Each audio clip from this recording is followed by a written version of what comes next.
This is WBBM-FM, Chicago.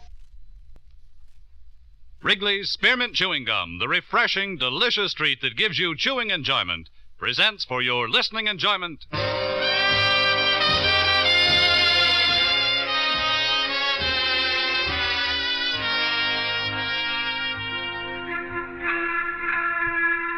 Broadway's My Beat, from Times Square to Columbus Circle, the gaudiest, the most violent, the lonesomest mile in the world.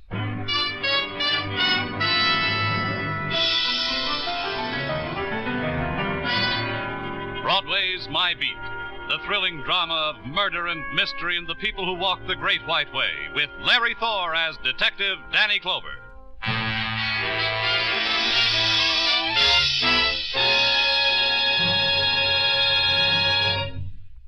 To make every day more enjoyable, treat yourself often to refreshing, delicious Wrigley's Spearmint Chewing Gum.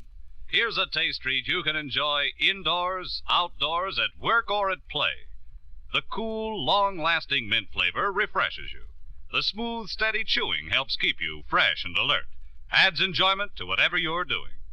Wrigley's Spearmint Chewing Gum. Healthful, refreshing, delicious.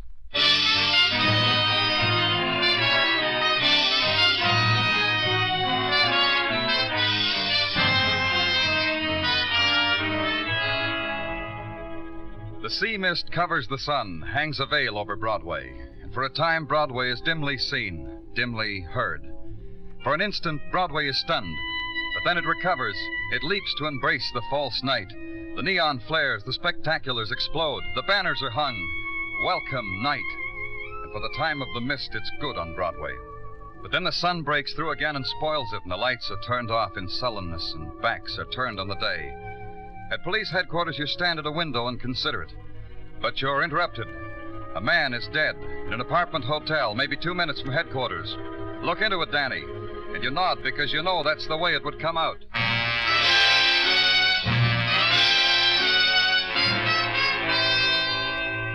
It takes 2 minutes. You know that because when you get out of the elevator, a man is standing there with a watch in his hand. Oh, 2 minutes and 20 seconds. On the nose. Oh, I'll put my money on the nose of you boys from headquarters every time. Your death in a sprint. They told me a man was killed here. Yes, they told you true. Care for a look-see? Let's look, anyway. It's right down the hall in 4B. Come along, fella. Here we are, fella. It's locked. Oh, of course it is. I locked it. You took it on yourself to do that? Oh, naturally, I'm the manager. I do many things by night and by day. I perform... Open it. I like it when you make it seem I've done something criminal. I only lock the door to keep the snoopers out. You know how they are, messing about, fingering clues, sticking their noses. Shot. You found him like this? Exactly. He hasn't moved an inch. Who was he? Mr. Frank Briscoe. Pleasant gentleman. Oh, always had a joke for me. I remember... Whenever you're through. Oh, yes. Yes, he'd been a tenant here for 4 or 5 months, I'd say. Tell me about it. When you heard the shot, what you did. Was he alive? I didn't. Didn't what? Oh, I didn't hear a shot. What attracted me was a smell of smoke. I rushed in. Hello, The wastebasket Frank, was on fire, and Mr. Briscoe... Wait a minute. What's that? Frank, hello. Oh, the phone in there. It's been doing that ever since. The receiver's just dangling there. I wouldn't touch it. Hello, Oh, not me. I know. Hello. Hello? Frank, what's the idea of keeping me waiting? What happened? You told me to Who hang is this? on. It's Eddie. You're not Frank. Who are you? The police. The police. What's happened? What's happened up there? You talking to Mr. Briscoe? Yes. My name's Eddie Cutler. I called Frank for a golf date. He said, excuse me, there's someone at the door. Hang on, he said. Where are you now, Mr. Cutler? At my place of business on Wall Street. What's happened? A murder. Stick around, Mr. Cutler. I'll want to talk to you. Well, what do you know about that? All the There time. must be things for you to do, manager. Go do them. After that, it was a matter of getting out of the way while the boys with the dusting powder tried to raise fingerprints, and the boys with the cameras tried to get presentable photographs of a dead man. Known as routine, the impersonal proddings as to why time and circumstance conspired to make Frank Briscoe a victim of murder. My part of it was to get back to headquarters and make phone calls and have other people make phone calls and get out such and such file and finally come up with a starting point. Frank Briscoe was married, now separated from his wife, Sylvia. More phone calls and prodding. Sylvia managed an employment agency in the Empire State Building, an agency for executive placements only. I went there. Please sit down. Thank you. Ms. Briscoe. Smoke if you like. Relax. I'm from the police, Mrs. Briscoe. Oh? Name? Danny Clover. Well, let me understand you. If you're working now, why do you come to see me? Because of your husband. Why ruin a sunshiny day? Look at it out there. People drowning themselves in it. Your husband's dead. Don't let me stop you. Have your reaction, and we'll talk. Oh, it's funny, you know. Things you leave behind you, forget about, and something happens. Comes back in a rush. Sunshine, sidewalks down there, and the wonderful news you just brought me. I'm a little girl again, and I want to play hopscotch on the pavement. I'm happy for you, Miss Briscoe. Thank you. You see, Frank was such a nothing. Now that you understand... Not quite. A nothing, Mr. Clover, is a nothing. Zero in an empty box. Yet you married him. And stayed that way for 3 months. One morning, I stepped out of the house into the sunshine and liked that better. Why didn't you get a divorce? Frank wouldn't give me one. For 5 years now, our conversation runs like this. Me. Frank, I want a divorce. Frank, no. One thing I didn't tell you. Frank was murdered. I'm glad for him. He had a horror of just wasting away. I wonder if that changes anything. Like what? His insurance policy. A large one. $100,000. Oh, Frank was a tricky one. He tried to woo me back by having it made out in my name. Tricky Frank. That's where the happiness comes in, huh? Sure, of course. Frank's been dead's nothing. I blow on my fingernails about that. But $100,000? Oh, Mr. Clover, that's really something. Really something.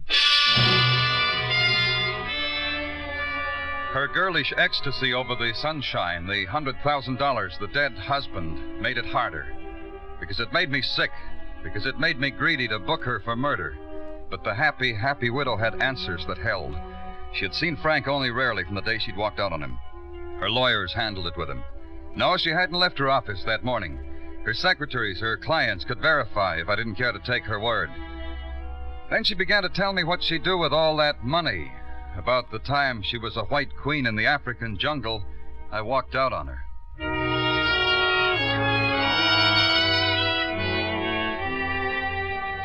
Then the search for a kind word over a dead man. Maybe Eddie Cutler, the man on the phone, the man from Wall Street, had one. Maybe he'd look up from his ticker tape and give me one. Mr. Cutler? Another moment, please.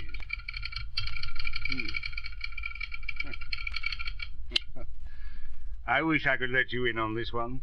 Now, if you retain me as your investment broker... About Frank Briscoe. Just one more minute, I can't let this get away. My clients come first. Pete, will you Put get that me... phone down. I say... Put it down. Your clients will have to do without you for an hour, maybe longer, maybe for days. Well, I was only... All right. Pete, I'll call you back as soon as I'm rid of... Yeah. Now, just what is it you want of me? I told you. Oh? Oh, yes. But Frank. Poor Frank. Now, who would have dreamed... Dreamed what, Mr. Cutler? Well, isn't it plain? That he'd be murdered. Die like that. You play golf with a man, you don't expect things like this to happen to him. Not to your golf buddies. How well did you know him? About that well. He'd call me, I'd call him. We'd arrange a little match for drinks. As a matter of fact, I was just calling him when... Oh, was it you I talked to on the phone in Frank's apartment? Yeah. I thought your voice sounded familiar. You pardon me for saying so, but you have a very pleasant voice. Mrs. Briscoe, do you know her? I never had the pleasure. Frank told me a lot about her, lots of times. No, I never had the pleasure. Anything else? Yeah. The phone call you made to Briscoe. Tell me about that. Well, I already did when Tell me again. Did you hear a shot after Briscoe asked you to hang on? A shot? No. I did hear a door open and muffled voices, nothing intelligible. And then there was a funny kind of noise, a kind of a pop. Mm-hmm. After that, well, you know about after that. Anything else? Yeah. You. Are you glad Frank Briscoe's dead? Am I... What a question. What a thing to say to a man. Just thought I'd ask. Try the ticker tape, Mr. Cutler. Maybe that'll console you.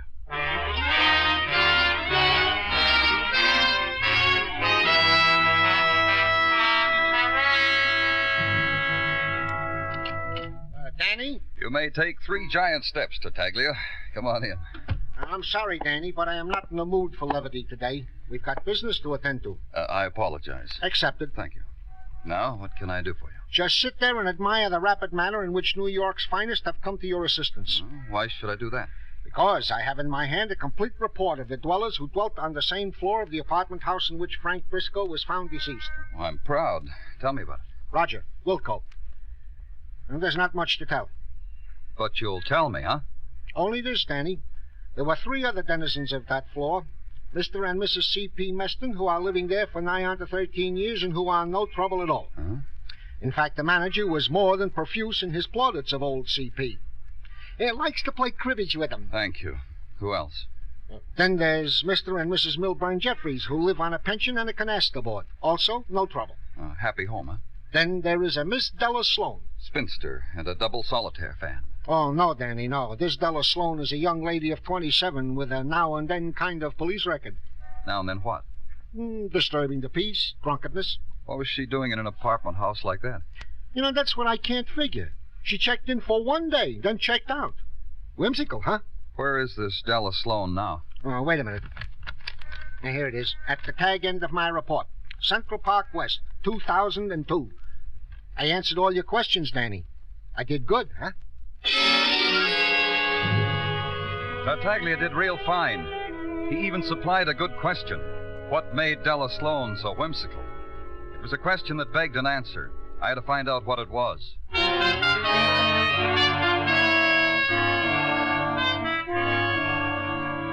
The address on Central Park West was a study in red brick respectability, overlooking the park, neat, scrubbed, and peaceful. A gray-haired man at the desk smiled and told me Miss Sloan lived on the 3rd floor and said that was just to the left of the elevator, sir.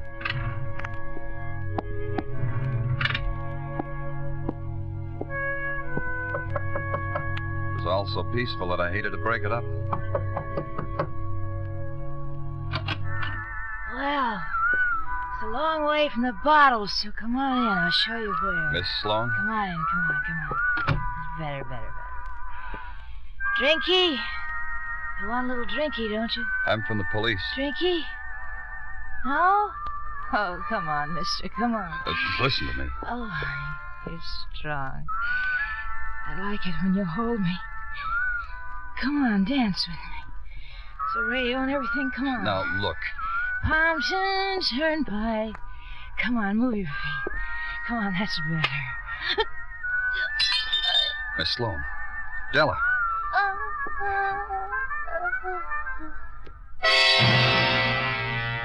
She went limp in my arms and her head fell downward against my chest, like a tired dancer when the night's dancing is through. But the bullet hole in her back gave the setting another texture. There was no tiredness in her face, only the expression that is suddenly and forever caught in an instant of time. Della Sloan was dead. Della Sloan had been murdered.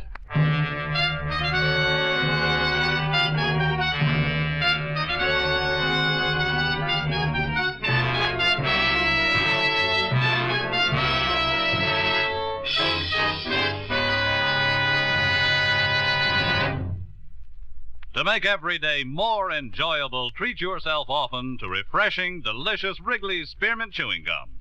The lively, full-bodied, real mint flavor cools your mouth, moistens your throat, freshens your taste. And the chewing itself gives you a little lift, helps you keep going at your best. So for real chewing enjoyment that's refreshing and long-lasting, always keep Wrigley's Spearmint Chewing Gum handy.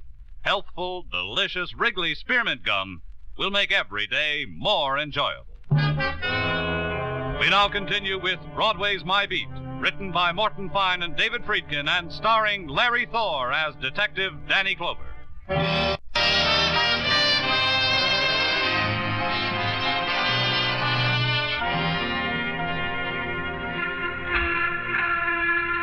the trade winds blow in from the Hudson and summertime comes to Broadway, it's a season of rare enchantment. Then the palm trees sway in the corner lunch stands to the whir of the electric fan, and the gourmet nods with satisfaction over the exotic tidbits, the juice from the papaya, the coconut milk, the knish. And Broadway lolls in its island paradise to a native tune entitled Hoop-de-Doo, and occasionally glances at the newspapers from the mainland. Man murdered in an apartment house. What the beachcombers hadn't found out about yet was about me. Woman shot to death while dancing with policemen.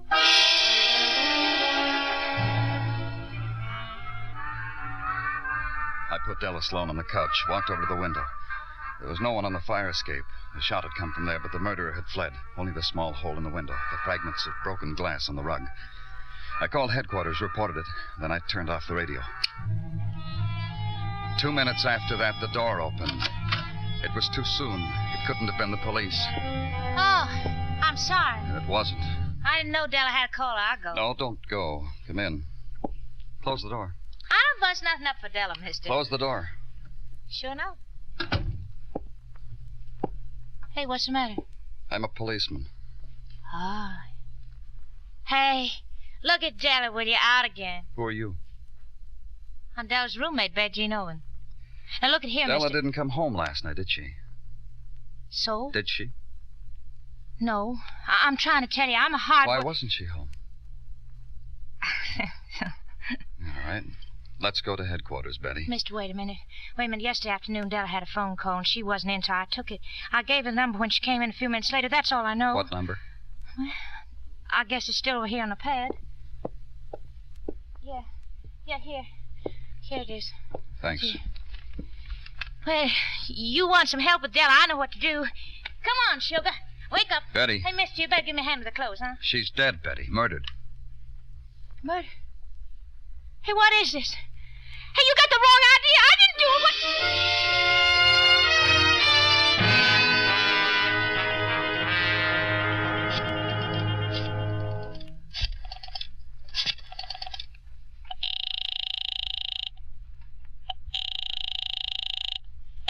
Petty's Pharmacy. Petty's Pharmacy. Joseph Petty, pharmacist speaking. Your order, please. Where are you located, Mr. Petty? 1654 West 12th. Right next to the mobile gas station. You can't miss it. And hurry down for the 1 cent sale. This is the last day, you know. We're about to close. Many I'll wonderful... do that, Mr. Petty.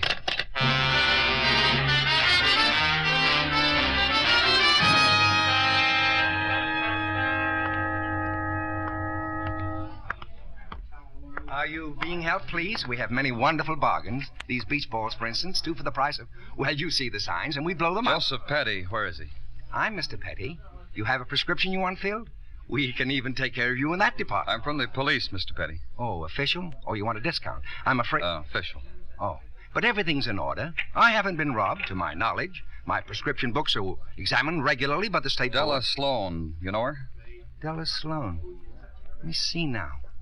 It registers. That name registers. Think about it, Mr. Petty, and fast. Oh, don't do that. I get all flustered when people rush me. I have it. Della Sloan, of course. You'll tell me, too, huh? Please. I don't know Della Sloan from Adam. Or Eve. But she called here, told me her name. Interesting voice. When did she do that? Yesterday morning. What did she want? She gave me her name, said a man had called her from this number, said he must be here waiting for her to call back. Would I page him, please?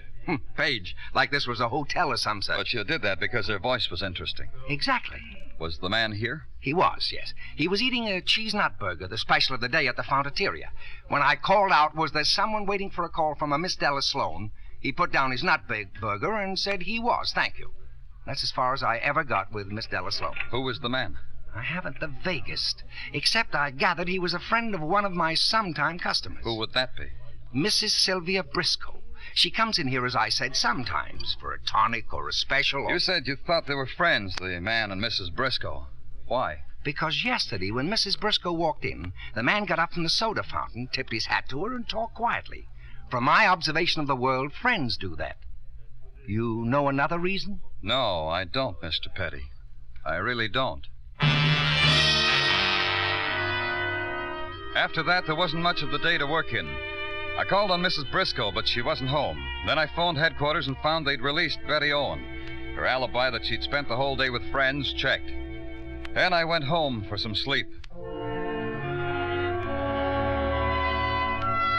At 7:30, I had my breakfast. A little after 8, I was at Sylvia Briscoe's apartment. It was a sorry hour to disturb a lady, but the lady had attained the status of #1 murder suspect. You got your nerve. I didn't want to disturb you at your office. Disturb me? You disturbed me once. That's your quota. Now get away from here. Can't do that. You better invite me in, Mrs. Briscoe. Invite? You must be out of your mind. You policing... Slip on a coat. The squad car's downstairs. Why? May I come in? All right. You won't be here long enough to want to sit down, will you? Have you collected your insurance yet? My lawyers told me yesterday it'll be a matter of a few weeks. Then you'll play hopscotch. All over the world. I doubt it. Oh? I apologize, Mr. Clover. I was rude. A woman doesn't like to be caught with her hair up. Please sit down. Give me a cigarette. All right. Light.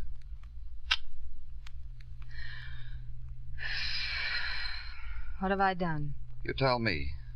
Murder? Don't be a fool. Would you like coffee? No, thanks. Miss Briscoe, a man named Joseph Petty, a druggist not far from here, says he knows you. And I know him. Does that make your case stronger? He said you were in his store yesterday morning. For a prescription, a tonic. Is there a heading in the penal code for that? You talked to a man. The things a woman will do nowadays. Disgraceful. What man? I'm asking you that. You want to think about it? Oh, no, I remember. A man tipped his hat to me. That's right. That one. He said, and I'll try to quote him exactly, "Hi, baby doll." And he went on from there, Mr. Clover. He said, "I'll buy you a malted. Who knows what wonderful things can happen from therein." That's what he said. Look, Mrs. Briscoe. No, you look. That's what he said. "Hi, baby doll." Well, I've been taught a defense against that. I flounced my bustle, pointed my thumb, and said 23 skidoo. And so help me, I never saw the cad before. And you know, I wouldn't know him if I ever saw him again. And that's how it blew up in my face. There was no link between her and the murder of Della Sloan. Still, I knew Della's murder was somehow a part of the earlier killing, an afterthought in the death of Frank Briscoe. At headquarters, I went round and round with it. Round and round.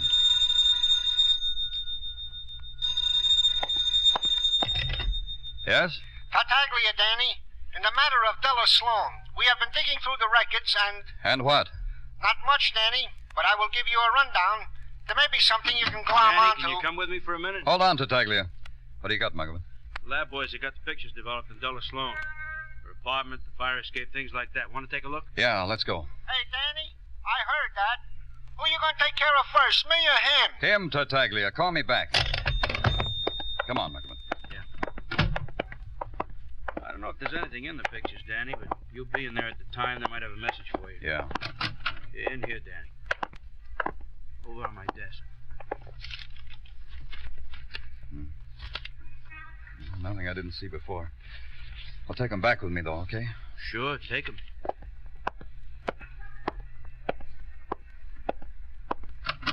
Hello? Hello? Hello? I know you're there, Danny. I heard you walk back into your office. Come on, answer me, Danny. I'm sorry, Gino. I thought I hung up. The phone must have slipped off the hook. Wait a minute. Say that again. Huh? Hello? Hello? Hello? That what you want me to say? You've been hanging on the phone all this time? Yeah. You told me, hold on, remember? Now, about Della Sloan... Hey, do something for me. Call this number. What number? Walker 8671. Walker 8671. Tell whoever answers it's no good. The insurance people won't pay off. You got it? Yeah, I got it. But, Danny, what does it mean? Right now, Tartaglia. You got the whole day to worry about what it means. Car 26. Car 26. Over. Go ahead, 26. Suspect just left the building, Danny, entering a cab. Tail it. No siren. Okay. Car 26. Still with us, Danny? Yeah. Go ahead. Cab is now entering Grand Central Overpass. Maybe you better put someone else on with us. We might lose it. Okay. Keep on it. Danny, over. Go ahead. Suspect entered apartment building on Madison. Shall we take him? No. Just relax. I'll be right up.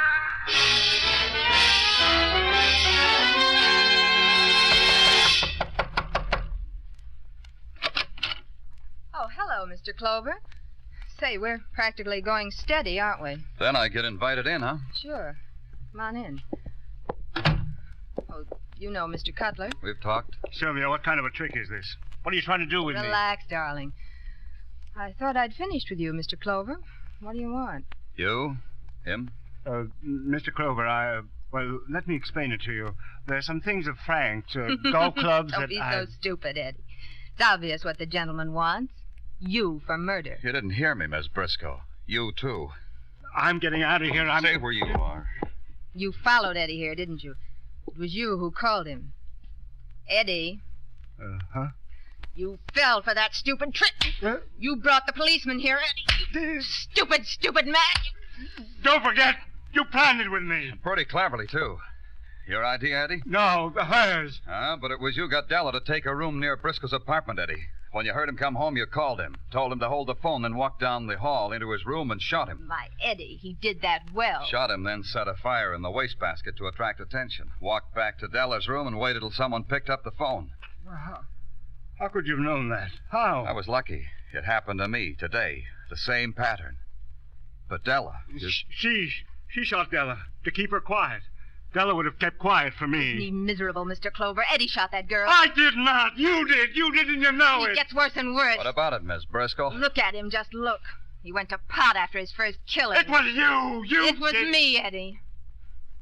Understand, Mr. Clover. I couldn't take a chance with that girl, losing $100,000 because a girl like that is alive. Come on. Sylvia, they'll kill us. You made me do it. You know you made me Put do out it. your hands, Eddie. Look, we didn't have to kill poor Frank. You made me. I didn't want to do it. Mrs. Briscoe. Mr. Clover, listen to me. It was her. It was her all the time. It was her fault. Oh, shut up, Eddie. You're really nothing. Zero in an empty box. Nothing.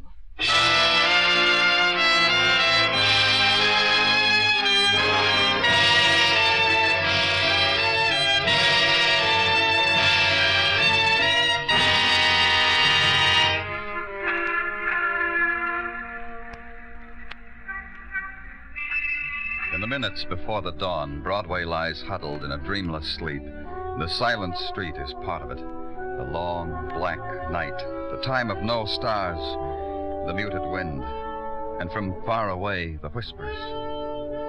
Start running, kid, or you'll never get home again. It's Broadway, the gaudiest, the most violent, the lonesomest mile in the world. Broadway, my beat.